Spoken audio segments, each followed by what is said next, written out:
Eccoci qua, cari amici appassionati di veicoli storici. Voglio fare il filmato di apertura, così vi annuncio dove sono stato questi 2 giorni. 11 e 12 agosto il Marvin Tour è arrivato nelle zone del Friuli Venezia Giulia, ha toccato città come Trieste e come Gorizia, oltre ad aver fatto così anche una parte di Veneto.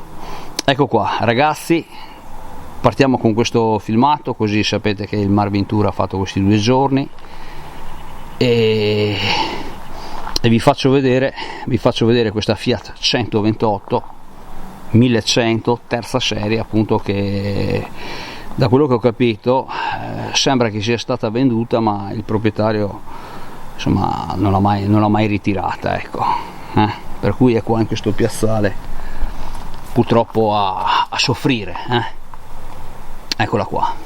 Diciamo che se va avanti ancora così, insomma, l'auto veramente cade a pezzi, Eccola qua, Fiat 128 appunto a terza serie, non mi fa impazzire, eccola qua, però insomma per questo fanale qua non mi fa impazzire l'auto, però insomma dicono che era già migliorata rispetto, almeno come optional, la 128, si vede sicuramente rispetto alla prima serie un bel po' di plastica. Ecco qua ragazzi, questo è un po' il filmato d'apertura del Marvin Tour tra Gorizia e Trieste. Qua ringrazio il bravissimo Lia che mi ha dato questa dritta. Saluto anche Massimo che insomma mi ha fatto entrare nella sua officina.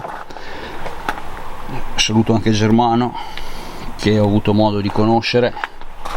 Eccola qua, insomma questa Fiat 128 è un po'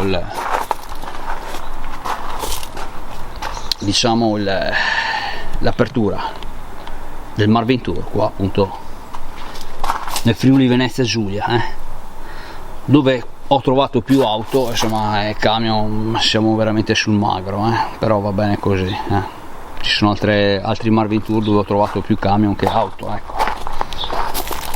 come in Abruzzo.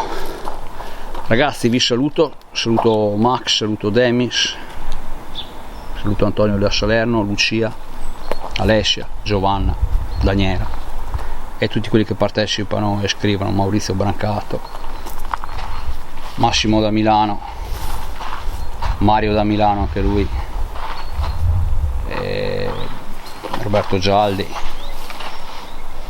i 2 Manuel, Torino, Taranto, eccetera eccetera, gli affezionati, Ulisse che è sparito.